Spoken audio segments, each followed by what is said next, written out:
Hello friends, कैसे हैं आप सब। आई होप आप सब अच्छे होंगे। आज तक हमारा जापान में थर्ड डे और डे की शुरुआत की हमने मॉर्निंग वॉक से। मैं अपने बेबी को मॉर्निंग वॉक के लिए लेके गई। ये हमारे घर के सामने ही जो रोड है उस पर वो आराम से वॉक कर रहा था और इन्जॉय कर रहा था। और थर्ड डे पे मेरे हस्बैंड को कुछ काम था ऑफिस का, तो इस वजह से वो हमें ज्वाइन नहीं कर पाए और मेरा बेबी थोड़ा सा टायर्ड फील कर रहा था, तो इसीलिए आज वो घर पे हैं दोनों और मैं अकेली ही अपनी मदर इन लॉ के साथ जा रही हूँ एक बहुत ही स्पेशल जगह। तो दोस्तों, आज हम कवर करेंगे हिरोशिमा की बहुत ही इम्पोर्टेंट लैंडमार्क्स। तो फ्रेंड्स, ये जो आप सामने देख रहे हैं ये है हिरोशिमा एटॉमिक बॉम्ब म्यूज़ियम और इसी के सामने है द एटॉमिक बॉम्ब डोम। और साथ में जो ये ग्रीन पार्क आप देख रहे हो म्यूज़ियम के आसपास, ये है पीस मेमोरियल पार्क। आज हम ये सब तीनों जगह एक्सप्लोर करेंगे। इसके अलावा हम जाएंगे हिरोशिमा कासल।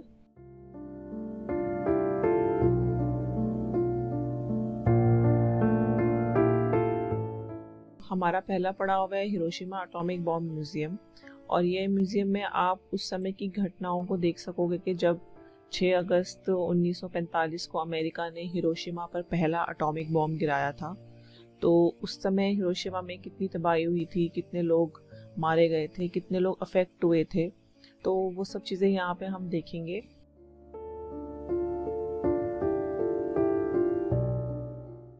एंट्री करने के बाद मैंने 200 येन की एक टिकट ले ली अपने लिए और 400 येन का ये एक ऑडियो डिवाइस मैंने लिया। आप किसी भी लैंग्वेज में ये ले सकते हो, इंग्लिश, स्पेनिश, फ्रेंच, तो हर मोस्टली मेजर लैंग्वेजेस में ये अवेलेबल है, तो मैंने इंग्लिश में ही लिया था।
म्यूज़ियम का टूर पूरा करने के बाद मैं बाहर आ गई हूँ पार्क में, और ये जो आपको मैं दिखा रही हूँ ये फ्लेम ऑफ पीस इसको बोलते हैं। यहाँ पे ये आग एक जला रखी है जो उस टाइम पे विक्टिम्स थे उस एटॉमिक बॉम्ब इंसिडेंट के, उनके याद में, और ये 24 घंटे ये आग जलती रहती है।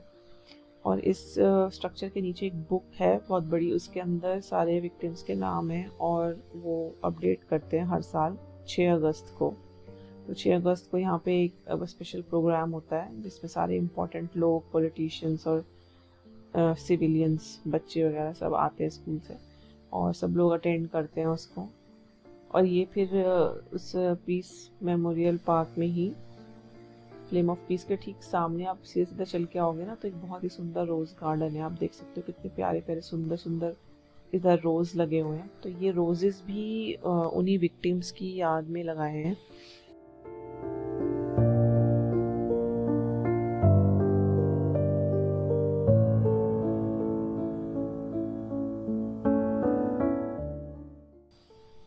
और यहाँ पे मैं देख रही थी बहुत सारी फैमिलीज़ आई हुई थी अपना एक नॉर्मल वीकेंड मनाने के लिए, क्योंकि पार्क इतना बड़ा और सुंदर है कि लोग यहाँ पे पिकनिक मनाने के लिए आते हैं। तो बहुत ही अच्छा इन्वायरमेंट था, साफ़ सफाई थी, बहुत ही बढ़िया लगा मुझे। और ये जो है ये बेल है ठीक इस रोज़ गार्डन के सामने, ये भी एक शांति का प्रतीक के रूप में इसको देखते हैं। तो जो आप जाके इस बेल को बजा सकते हो, तो ये कुछ बच्चे यहाँ पे बेल बजा रहे हैं।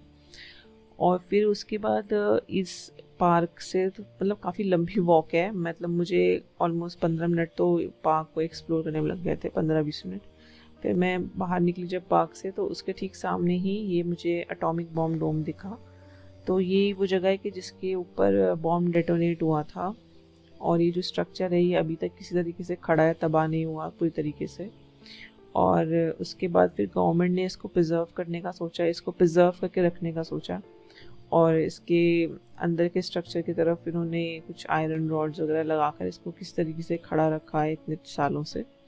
क्योंकि अब ये एक टूरिस्ट प्लेस है और सिंबल ऑफ पीस है, और मतलब डिस्ट्रक्शन भी दिखाता है, और किस तरीके से हिरोशिमा ने अपने उस पास्ट से उभर कर उतने सारे डिस्ट्रक्शन को क्रॉस करके किस तरीके से वो इस लेवल पे आज पहुंचा है, तो उसका प्रतीक है ये।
थोड़ा सा पीछे वॉक करोगे तो यहाँ पे आप सिटी में, बिल्कुल सेंट्रल सिटी में पहुंच जाओगे।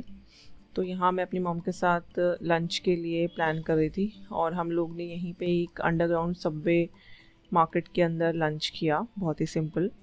और फिर उसके बाद हम लोगों ने थोड़ा सा एक्सप्लोर किया यहाँ पे एरिया, क्या क्या चीज़ें हैं सब देखी। और मेरी मॉम मुझे बता रही थी कि यहाँ पे क्या क्या चीज़ें फेमस हैं, क्या क्या अच्छा मिलता है। और आप देख सकते हो यहाँ पे कितनी क्लीनलीनेस और साफ़ सफाई बढ़िया अच्छे से करी हुई है। और उसके बाद फिर हम वॉक करते करते ही यहाँ पे आ गए हिरोशिमा कासल। तो एक चीज़ है यहाँ पे जापान में, आपको बहुत ज़्यादा वॉक करना पड़ेगा और लोग वॉक करना प्रेफर करते हैं। तो जब मैं जापान में थी तो मेरा एवरेज वॉकिंग टाइम अराउंड 25,000 और 27,000 स्टेप्स होता था। As compare to India its like बहुत ज़्यादा, 10 गुना ज़्यादा। तो मतलब मुझे बस एक ये चीज़ की एक अचीवमेंट लगी कि जितने मैं वहाँ रही 21 दिन के आसपास मैंने खूब वॉक किया। और शुरुआत में थोड़ा सा थकावट लगी, लेकिन उसके बाद फिर प्रैक्टिस हो गई। तो ये बढ़िया चीज़ हो गई वहाँ पे। और फिर उसके बाद हम जब कासल की तरफ जा रहे थे तो ये दोनों तरफ इसकी नदी थी, पुल बना हुआ था नदी के ऊपर, और उसमें बहुत प्यारी प्यारी फिशेस थी। कार्प बोलते हैं इन्हें, मोस्टली जापान में कार्प्स ही आपको सारे इंपॉर्टेंट श्राइन्स पे और हर जगह ये फिशेस आपको दिखेंगी।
सो यहाँ पे आप 300 येन्स दे के और अपना भविष्य देख सकते हो। तो अगर आपको जनरल देखना है, आपको अपना सनसाइन वगैरह का कंफर्मेशन नहीं, तो आप ये कार्प्स में से कोई सी भी ले सकते हो। और मेरी मॉम ने बताया कि मेरे बेबी की बर्थडे के हिसाब से उसका जो साइन है वो टाइगर बन रहा है। तो यहाँ पे और भी कुछ जानवर जैसे टाइगर, फ्रॉग, एलिफेंट, आउल, ये भी फिक्रीन थे। तो इनके अंदर पीछे की साइड भी ये ऐसे लगा रहता है एक धागे के साथ। इसको आप खींचोगे ना तो इससे साथ में एक पर्ची सी निकलती है जिसमें आप अपना फॉर्च्यून पढ़ सकते हो। तो ये मैंने अपने बेबी के लिए लिया और अपने लिए मैंने एक नॉर्मल सा कार्प वाला ही एक फिक्रीन लिया। इसमें जनरल आप कोई सा भी उठा सकते हो randomly, as per your luck, जो भी आपका निकलेगा। तो ये मैंने यहाँ पे लिया और इसको जब खोल के मैंने पढ़ा तो मैं खुश हो गई क्योंकि इसमें काफ़ी अच्छा मेरा प्रेडिक्शन लिखा हुआ था। सो आई वाज हैप्पी। और फाइनली मैंने यहाँ पे उसको बांध दिया। तो ये एक ट्रेडिशन होता है, सारे जितने भी आप श्राइन्स पे जाओगे तो आपको हर जगह ये मिलेगा जिसमें 100, 200, 300 येन में आप अपना भविष्य निकाल सकते हो। और उसको फिर अच्छा बुरा जैसा भी है वो यहीं पे ही जिस भी आपने श्राइन में उसे लिया है वहीं पे आपको उसे बांधना है और वहीं पे वो छोड़ देना है। और ये वो कार्प का जो मैं बता रही थी कि ये श्राइन स्पेसिफिकली कार्प के ऊपर बेस्ड है। तो इधर ये आप इस नोट को पॉज करके पढ़ लेना। इसमें बताया गया है कि कार्प्स को देखना शुभ होता है और जब अगर आप उसको किसी भी वाटरफॉल में तैरते हुए देखते हो तो किस डायरेक्शन में जब वो तैरती है तो उसका क्या मतलब होता है, गुड लक, बैड लक और मीडियम लक। तो उस हिसाब से यहाँ पे कुछ मान्यताएं हैं, तो वही उस पेपर में लिखा हुआ था।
इस कासल में अलग अलग लेवल पे बहुत सारी चीज़ें डिस्प्ले करी हुई थी और यहाँ पे सारे सोर्ड्स रखे हुए थे। और उस ज़माने में जो कॉस्ट्यूम्स थे वो आपने देखे होंगे, किस तरीके कॉस्ट्यूम पहन के जो सोल्जर्स थे वो लड़ने जाया करते थे। और जापान में सोर्ड्स बहुत ज़्यादा फेमस हैं। ये एक सोर्ड रखी हुई थी ओरिजिनल, जिसको आप हाथ से उठाकर देख सकते हो, फील कर सकते हो। तो समुराई सोर्ड थी ये, और मैंने भी उठा के देखी एंड ट्रस्ट मी ये बहुत ज़्यादा भारी थी। मतलब मैंने तो ट्राई किया और भी सभी लोग एक एक करके ट्राई कर रहे थे, और एक हाथ से उठाना आप देख सकते हो कितना स्ट्रगल कर रही थी मैं। हट्टे कट्टे लड़के भी इसको एक हाथ से नहीं उठा पा रहे थे अच्छे से।